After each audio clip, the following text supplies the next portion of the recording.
Ça fait 31 ans de mariage, donc c'est bien, c'est tout de suite ça. On se comprend même sans se parler. Merci Seigneur.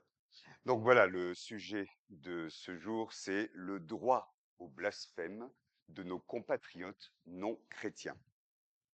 Alors, une petite introduction. Je précise tout de suite que ce n'est pas en 30 minutes que nous pouvons épuiser ce sujet vaste et sensible. Je laisserai donc dans l'ombre certains aspects qui ont leur importance. Et juste avant, on va quand même prier. Seigneur, merci pour ta parole, merci pour ta personne qui est un Dieu de justice, qui fait la part des choses entre euh, toutes les composantes d'une situation, qui est équilibrée, qui est juste et sain et plein d'amour et de grâce en même temps. Merci parce que cela nous est impossible, mais à toi tout est possible de trouver la juste attitude. Et merci de nous avoir laissé ta parole qui nous permet de nous approcher de, de ce que tu attends de nous. Au nom de Jésus. Amen. Quelques définitions. Avant tout, d'abord, il me faut définir le blasphème. Selon les dictionnaires, il s'agit d'une parole ou d'un propos qui outrage, qui insulte violemment la divinité, la religion. Il faut que je définisse aussi le cadre dans lequel on parle de blasphème. Une théocratie, par exemple, c'est une forme de gouvernement dans lequel le pouvoir est considéré comme venant directement de Dieu et représenté par une caste sacerdotale ou par un souverain.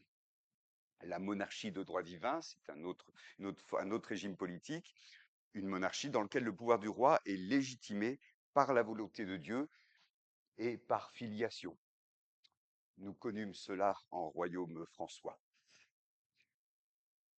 Démocratie, régime politique où le peuple exerce lui-même sa souveraineté en élisant librement les représentants du pouvoir. Nous sommes fortement concernés ces temps-ci. Chama, la diapo suivante, merci. Quelques faits pour analyser toujours cette dimension. Vous vous souvenez sans doute des caricatures de Mohammed, notamment celle du prophète musulman avec une bombe à la place du turban.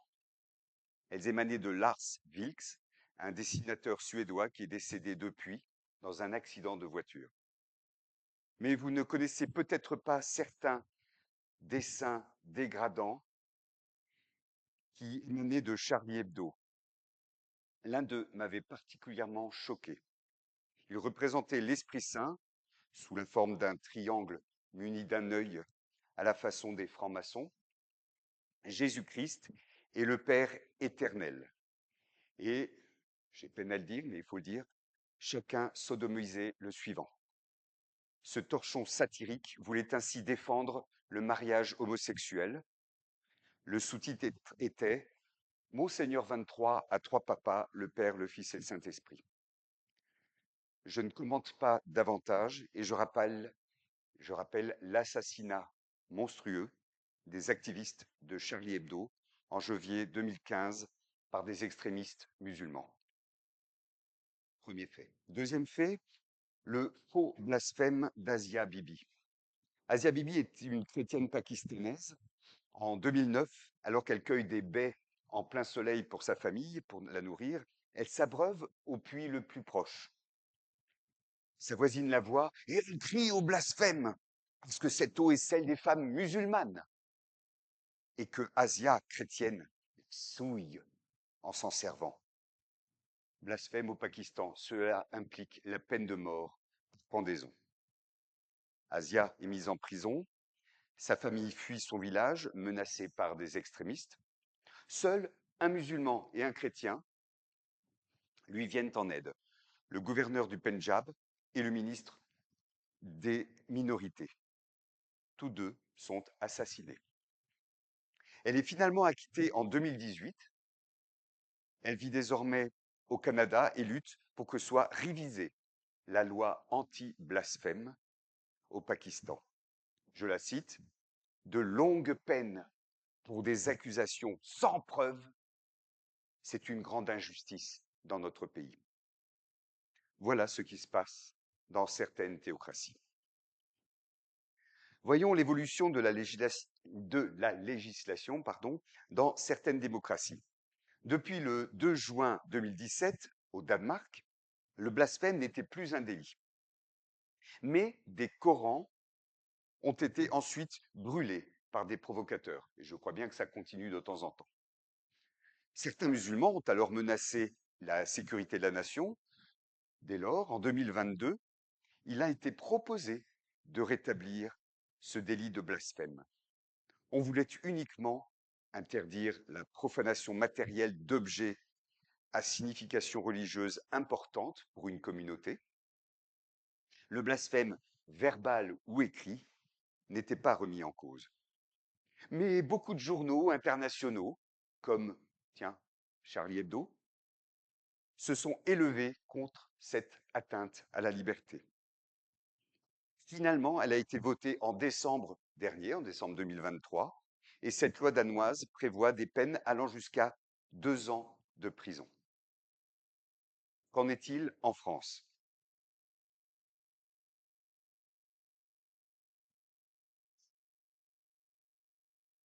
Le 1er septembre 2020, notre président de la République actuelle a rappelé ses responsabilités en matière de blasphème. Je le cite, depuis les débuts de la Troisième République, il y a en France une liberté de blasphémer qui est attachée à la liberté de conscience. Je suis là pour protéger toutes ces libertés. Effectivement, la France a progressivement rayé le délit de blasphème en 1791 pendant sa Révolution, puis par la loi du 29 juillet 1881 sur la liberté de la presse. Mais il n'y a pas de texte qui accorde un droit au blasphème au sens juridique du terme. C'est seulement au nom de la liberté d'expression qu'on peut critiquer une religion et donc blasphémer. On ne sanctionne pas les atteintes à la religion elle-même. On considère que les groupes religieux doivent accepter les critiques et les blasphèmes à condition que cela ne constitue ni une injure, ni une diffamation. Donc, la provocation au crime et délit, l'incitation à la haine ou à la violence en raison de la religion ou de la diffamation contre un groupe religieux sont sanctionnés par la loi, au même titre que d'autres choses sacrées pour la République, outrager publiquement l'hymne national ou le drapeau tricolore qui est puni de 1 500 à 7 500 € d'amende. J'en termine ici avec ces quelques faits que j'ai relevés.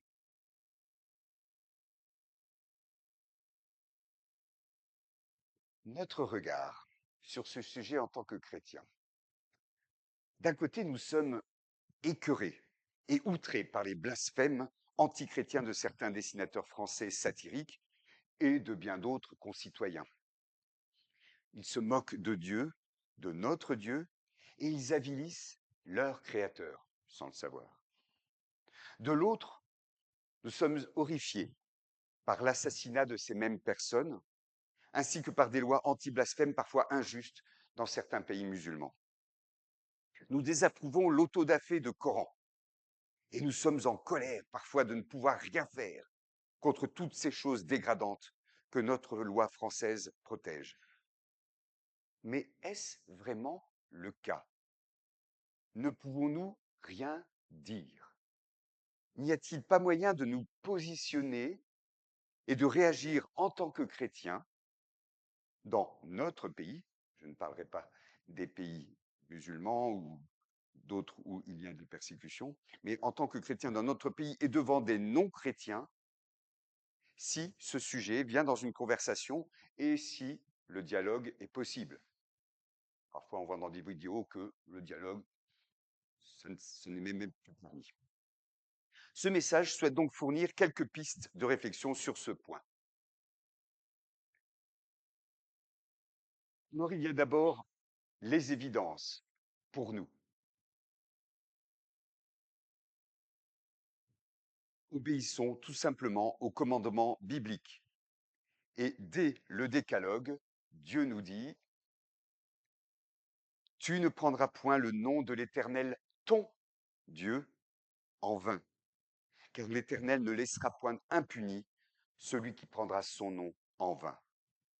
Dans Lévitique, il est question de lapider un homme qui, du milieu du peuple d'Israël, de mère israélite et de père égyptien, a blasphémé et maudit le nom de Dieu. Il est ensuite écrit, tu parleras aux enfants d'Israël et tu diras, quiconque maudira son Dieu portera la peine de son péché. Celui qui blasphémera le nom de l'Éternel sera puni de mort. Toute l'assemblée le lapidera, qu'il soit étranger ou indigène, il mourra pour avoir blasphémé le nom de Dieu. Donc notre responsabilité en tant que peuple de Dieu, nous avons accepté Dieu comme le nôtre. C'est pour ça que j'ai souligné ton Dieu.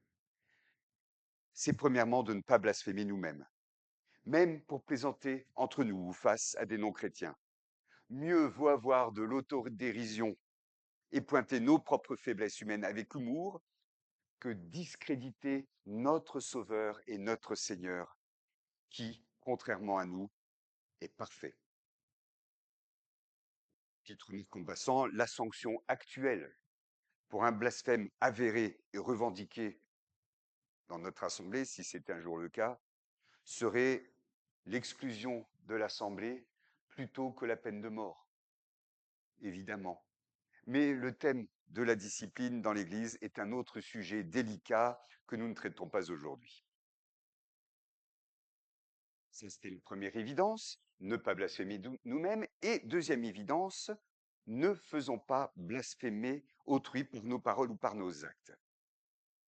Dans la Bible, il est aussi rappelé cette responsabilité que Dieu attend de nous. Le texte biblique. Merci. Il est écrit dans 2 Samuel 12, 14, mais parce que tu as fait blasphémer les ennemis de l'Éternel en commettant cette action, le fils qui t'est né mourra. Rappelez-vous, ça concernait David. Romains 2, 24. Car le nom de Dieu est à cause de vous, blasphémé parmi les païens, comme cela est écrit. 1 Timothée 6, 1. Que tous ceux qui sont sous le joug de la servitude regardent leur maître comme digne de tout honneur, afin que le nom de Dieu et la doctrine ne soient pas blasphémés. Tite 2, 5. Les femmes âgées doivent apprendre aux jeunes femmes à être retenues, chastes, occupées aux soins domestiques, bonnes, soumises à leur mari, afin que la parole de Dieu ne soit pas blasphémée. Alors, quelques petites remarques sur ces quelques textes. Notons bien le sous-entendu qui est une réalité. Si Dieu nous demande de ne pas faire blasphémer des non-chrétiens, c'est que les incroyants ou les croyants en d'autres dieux n'injurient pas tous le Dieu d'Abraham par habitude. Oh, je suis un croyant. Non. Nous sommes entourés d'une majorité de gens qui ne se permettent pas d'outrager les chrétiens ou leur Dieu, alors même qu'ils n'y croient pas. Par contre, c'est nous, d'après la parole de Dieu, et on peut le savoir, qui pouvons, qui risquons de les faire tomber dans ce travers. En effet, dans les textes bibliques, la mise en garde contre le blasphème entraîne d'abord et avant tout la responsabilité des croyants, des Hébreux dans l'Ancien Testament, chrétiens dans le Nouveau, non pas celle des incroyants. Quel que soit notre niveau social, dans n'importe quel contexte, au travail, dans la vie de famille, dans la vie d'église et même dans des situations extrêmes comme durant une guerre, ne donnons pas l'occasion aux non-chrétiens de blasphémer en disant ces satanés chrétiens sont hypocrites, délurés, feignants, malveillants. Leur Dieu qui les laisse faire ça est une illusion ou un diable. Vous vous rendez compte ce que par nos mauvaises attitudes, nous pourrions les amener à dire ou à penser. Malgré tout, si nous chutons avouons notre faiblesse, notre faute, et demandons pardon avec sincérité à Dieu et à notre prochain. C'est un minimum, mais cela distingue souvent les chrétiens des incroyants. Dans le raisonnement que je développe devant vous, je vais maintenant soutenir les deux idées suivantes. Première idée, la Bible n'exhorte que les croyants à ne pas blasphémer et à ne pas faire blasphémer. Deuxième idée, quand il le faut, Dieu se réserve le droit de sanctionner un blasphémateur non croyant avec puissance. Alors, je n'ai ni le temps ni la capacité scientifique de soutenir ces deux idées de façon systématique, mais je peux laisser à votre réflexion certains indices qui m'ont conduit vers ces idées. Donc, première idée, la Bible n'exhorte que les croyants à ne pas blasphémer et à ne pas faire blasphémer. Nous savons que les 10 commandements, la loi de l'Ancien Testament, et même les deux plus grands commandements repris par Jésus dans le Nouveau Testament, concernent ceux qui ont accepté le Dieu d'Abraham, le Dieu de la Bible, Jésus-Christ leur Sauveur et Seigneur, comme leur Dieu. Tu aimeras ton Dieu, est-il rappelé à chaque fois. À ma connaissance, et vous me reprendrez si je me trompe, il n'existe pas une loi biblique qui interdit aux non-croyants de blasphémer. En tout cas, pas aussi clairement que les textes que nous venons de voir qui concernent les croyants. Pourquoi? Dieu ne dicte pas sa loi à un autre peuple que le sien. Il ne dit pas à une personne non chrétienne, adore-moi, fais ceci, ne fais pas cela. Pourquoi? Tout simplement parce que cette personne ne lui a pas donné son accord, ne lui a pas offert sa soumission. Dieu respecte son choix, sa liberté. Autrement dit, la parole de Dieu fait la différence entre théocratie, monarchie de droit divin et démocratie. Elle laisse les groupes humains décider dans leur code de vie collective. L'indice en faveur de cette idée que je développe vient de ce texte de 1 Corinthiens 5, versets 9 à 13.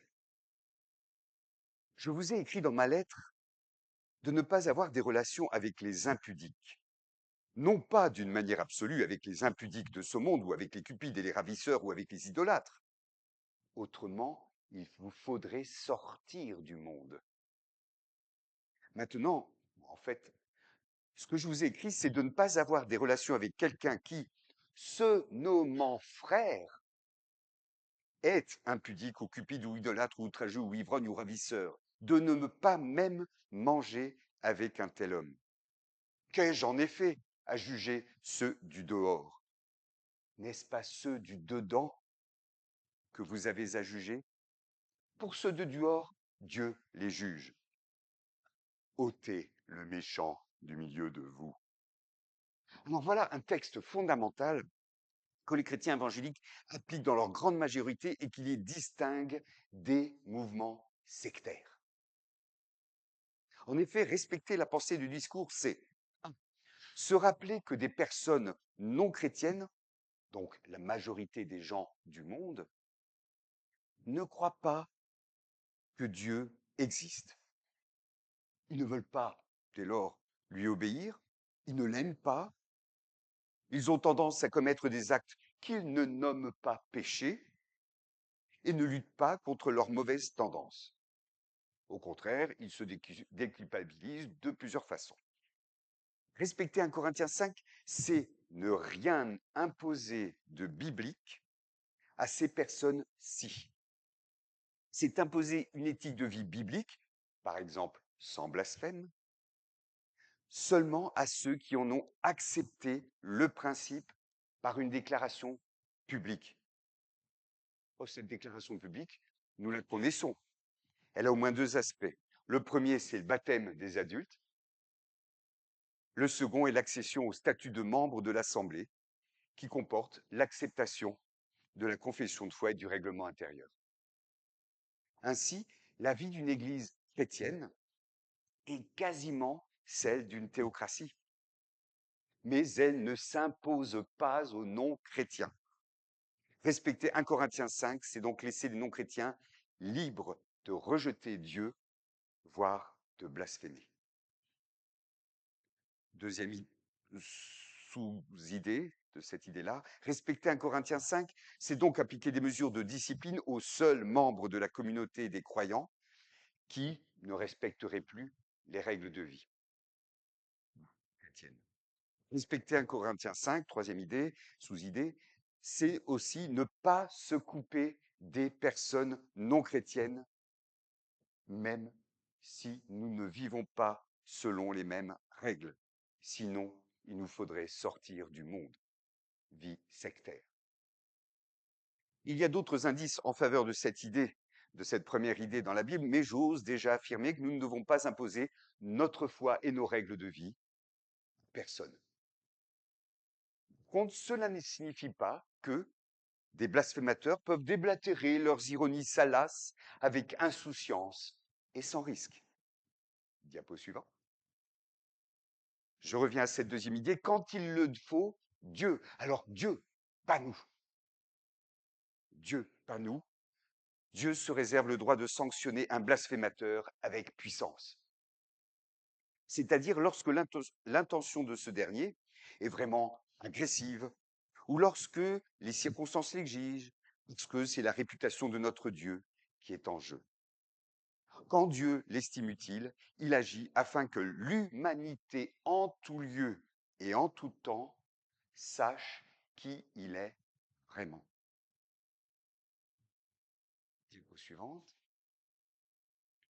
Souvenons-nous des paroles blasphématoires de Rabshakeh, un émissaire que le roi d'Assyrie a envoyé devant Jérusalem assiégée.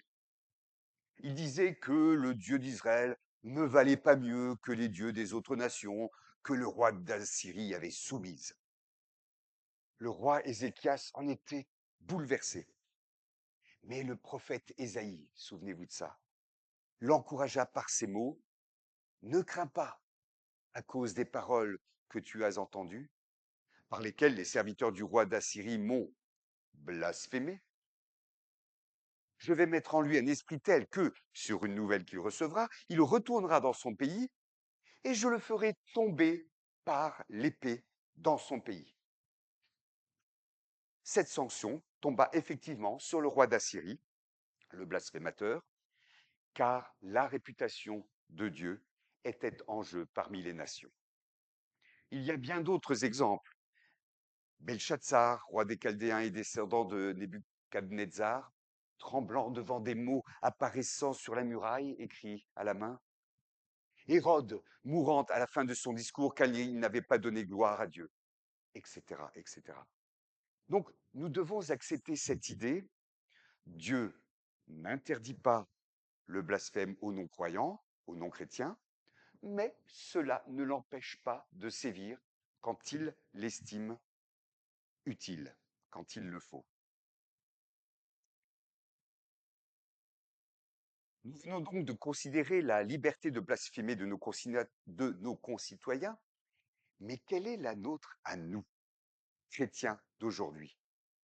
Et avons-nous d'autres devoirs que ceux de ne pas blasphémer et de ne pas faire blasphémer?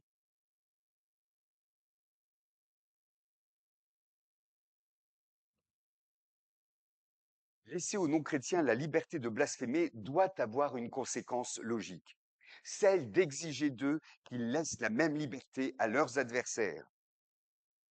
Leurs adversaires, nous, les chrétiens.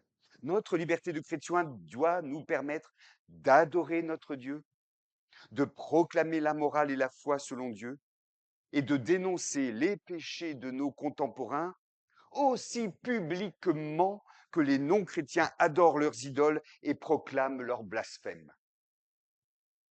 En d'autres termes, il est logique que la liberté et l'égalité prévalent quand la fraternité s'efface ou se limite à la citoyenneté.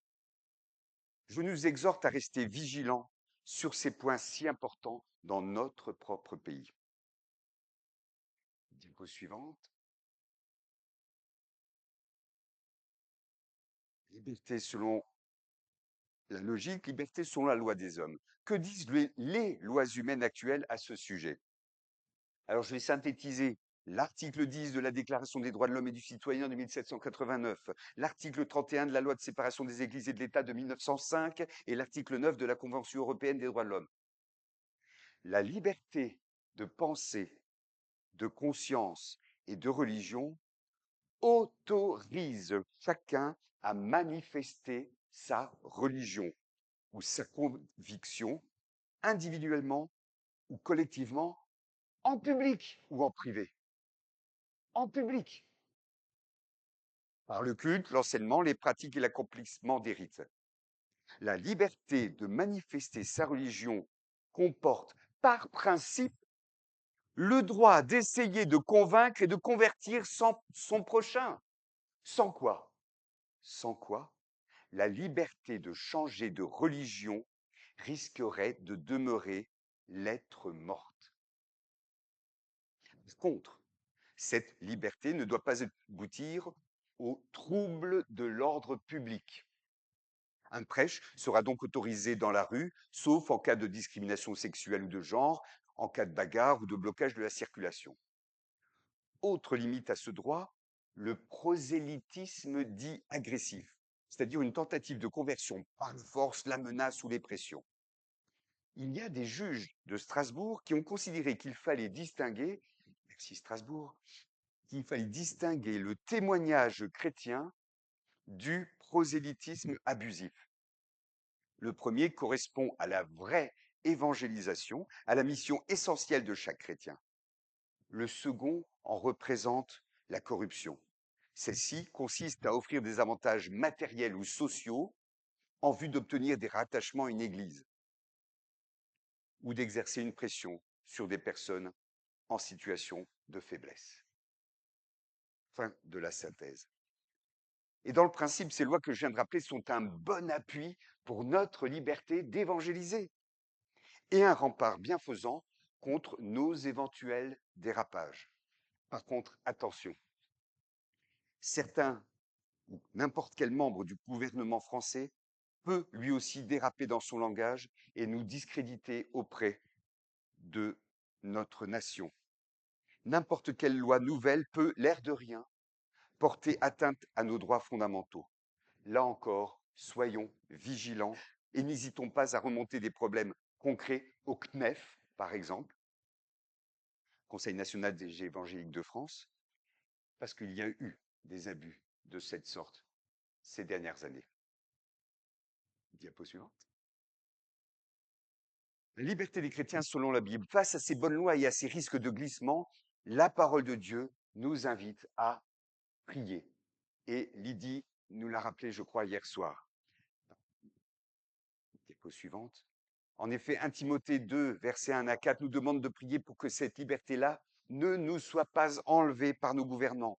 J'exhorte donc avant toute chose à faire des prières, des supplications, des requêtes, des actions de grâce pour tous les hommes et pour les rois, pour tous ceux qui sont élevés en dignité, afin que nous menions une vie paisible, tranquille, en toute piété et honnêteté. Cela est bon et agréable devant Dieu notre Sauveur, qui veut que tous les hommes soient sauvés et parviennent à la connaissance de la vérité. Donc, liberté, prions pour la liberté d'évangéliser. Prions donc surtout en ces présentes suites d'élections législatives pour que nos gouvernants fassent régner la liberté et la paix. Et la liberté respecte la liberté d'opinion, d'expression et de religion dans tous les sens, pas seulement dans un seul sens ou pour une seule religion. Oui, face aux blasphémateurs, prions que Dieu suggère à nos gouvernements de préserver notre liberté d'évangéliser. Et nous en venons à 3 autres devoirs des chrétiens qui découlent naturellement de ce que nous venons de développer ou que nous avons déjà effleuré. Respecter d'abord les blasphémateur. Ah, ça, c'est l'un des devoirs les plus difficiles des chrétiens, respecter ceux qui ne les respectent pas. Souvenons-nous de ces exhortations de notre Maître, Matthieu 5, 44 et 45. Mais moi, je vous dis, aimez vos ennemis, bénissez ceux qui vous maudissent, faites du bien à ceux qui vous haïssent et priez pour ceux qui vous maltraitent et qui vous persécutent, afin que vous soyez fils de votre Père qui est dans les cieux, car il fait lever son soleil sur les méchants comme sur les bons, et il fait pleuvoir sur les justes et sur les injustes. Contrairement aux non-chrétiens qui insultent ou méprisent, si nous sommes inspirés par la sagesse d'en haut, alors nous devons rester respectueux et compatissants. Ne calquons pas la forme de notre réaction sur la leur, ne répondons pas à la provocation par l'insulte, à la bassesse du dessein par la haine de la parole, à l'outrage par la violence. Prenons exemple sur l'apôtre Paul à Athènes. Acte 17, 16, 34, il était, vous vous en souvenez, irrité à la vue de ces multiples idoles adorées dans cette ville. La parcourt-il avec des gestes menaçants et en vociférant vous blasphémez notre Dieu, vous êtes irréprochable et je vous hais. Non, il ne fait pas ça. Il va sur la place publique pour discuter, discuter avec les philosophes. Il cite leurs poètes, il qualifie son auditoire de très religieux et lui présente ce Dieu inconnu auquel une inscription est dédiée. Et il en profite pour les informer et non leur imposer. Toute la différence est là. Il les informe que cette divinité ne ressemble pas à ces idoles qu'il y a un peu partout dans la ville. Alors, en nous inspirant de cet exemple, si aujourd'hui en France, nous avons accès à des blasphémateurs qui acceptent le dialogue, je nous propose 7 exemples de répartie respectueuse mais ferme. Oh, mon cher concitoyen, rappelez-vous, vous avez demandé la liberté de ne quasiment plus entendre parler de Jésus à Noël, ni de sa résurrection à Pâques, parce que vous préférez le Père Noël et les chocolats à la réalité historique. Vous avez cette liberté maintenant. Vous avez demandé la liberté de coucher avec celui ou celle qui n'est pas votre mari ou votre épouse et la liberté de divorcer. Vous les avez. Vous avez demandé la liberté de tuer des bébés, vous l'avez. Vous avez demandé la liberté de vous marier avec des personnes de même sexe, vous l'avez. Vous avez demandé la liberté de n'être plus homme ou femme, vous êtes en passe de l'avoir.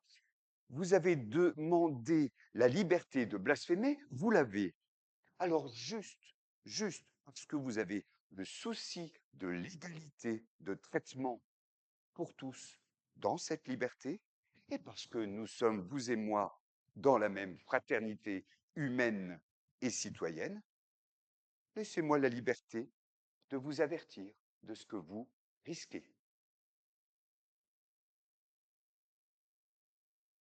Il faut en effet, nous, chrétiens, avoir cette haute responsabilité, avertir les personnes du danger de mort éternelle qui les menace. Souvenons-nous de Luc 12, 8 à 10. Je vous le dis, quiconque me confessera devant les hommes, le Fils de l'homme le confessera aussi devant les anges de Dieu, mais celui qui me reniera devant les hommes sera renié devant les anges de Dieu. Et quiconque parlera contre le Fils de l'homme, il lui sera pardonné, mais à celui qui blasphémera contre le Saint-Esprit, il ne sera point pardonné. Souvenons-nous de Matthieu 25, 41 et 46. Le Fils de l'homme dira à ceux qui sont à sa gauche, retirez-vous de moi, maudits, allez dans le feu éternel qui a été préparé pour le diable et pour ses anges. Et ceux-ci iront au châtiment éternel, mais les justes à la vie éternelle. Je rappelle juste que blasphémer contre le Saint-Esprit, c'est refuser en toute connaissance de cause et non par ignorance, de façon volontaire et permanente, ce que l'Esprit Saint dit du salut par la foi en Jésus-Christ.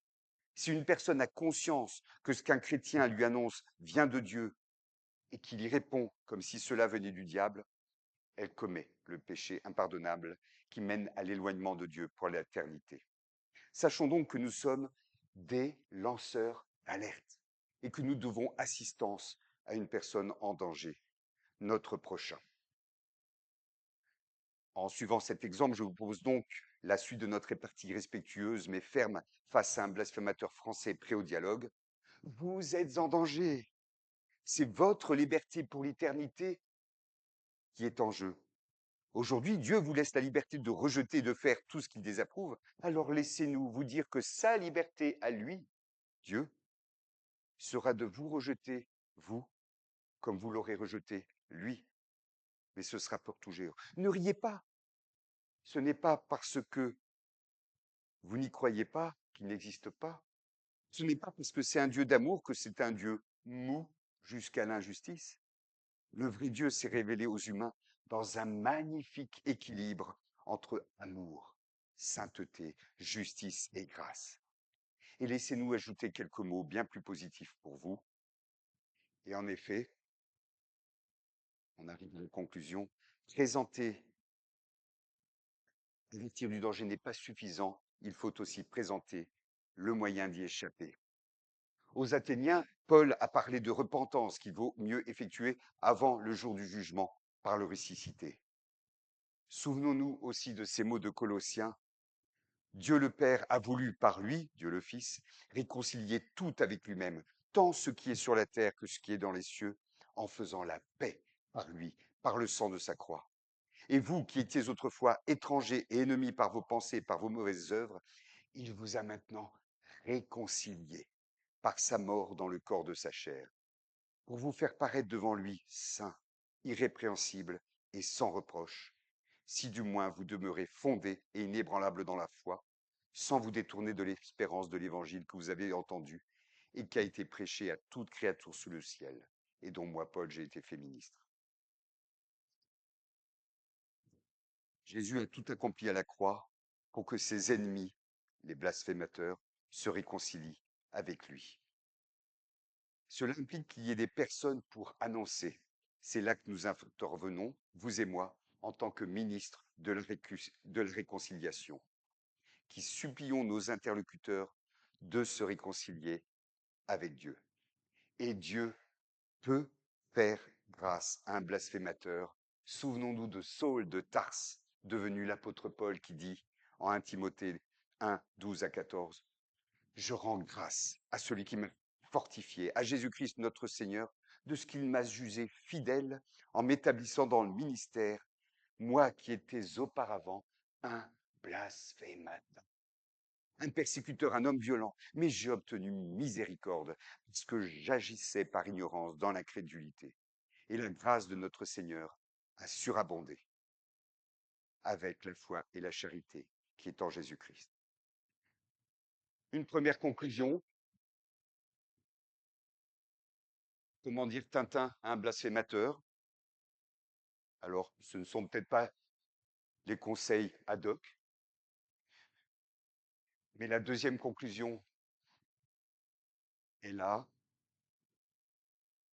Nous, chrétiens, ne blasphémons pas, ne donnons pas de prétexte aux blasphémateurs, respectons ceux qui ne nous respectent pas, laissons aux blasphémateurs leur liberté, réclamons le maintien des nôtres, celle d'avertir notre prochain des risques du blasphème, celle de présenter l'offre de réconciliation avec Dieu par la foi en Christ, et prions.